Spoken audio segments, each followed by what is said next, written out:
mê là môi mít mình ăn nặng ấp biển xia rê ngầm môi nhẹ nhẹ chui thăng phá là cả buổi dâu ta số nu số mê là trăng anh nuôi mê là môi mít mình ăn nặng ấp biển xia rê ngầm môi nhẹ nhẹ chui thăng phá là cả buổi dâu ta em te chuyện pa số lại nó la sông ấp biển là môi anh là xin làm mẹ cho chia sông a mela o ma mong mong por fu fel fek vadan ponan mu mai lawan clear deu fek lekin slash superstar in a way te aron kai miron en na nia so ke ma so kalai am hu ya o an na la piang po atai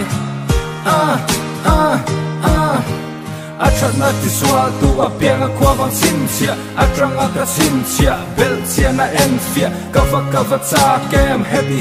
em afa in ma em ana khoi lam la nu nghe mi a pheng le a ming zo ta to pin la sa thai lo mi ti ngai ka ring em tin nghe ka nei ta ka ngam number le a pronem ti lo fin ka bet to my don I'm the man so nu so me la tra an nui me la moi mit meng an nam a pian sia re na moi nge ye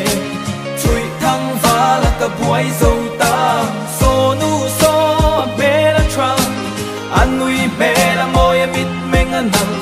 a pian sia re na moi nge ye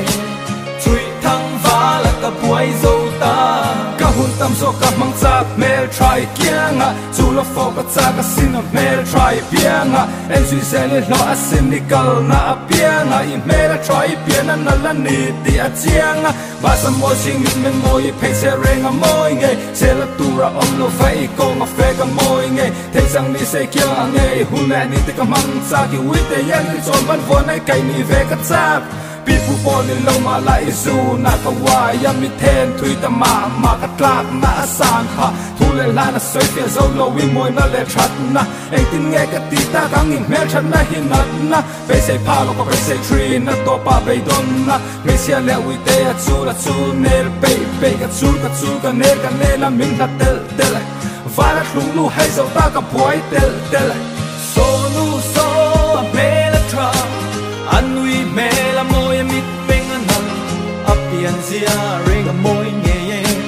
chui thăng va la ka buai zo ta so nu so me la tra an nui me la moi mit meng an nam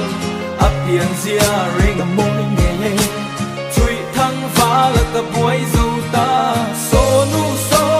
me la tra an nui me la moi mit meng an nam a pian sia ring a moi nge ye chui thăng va la ka buai zo ta so nu so me la tra an nui me la moi mit meng an nam a pian sia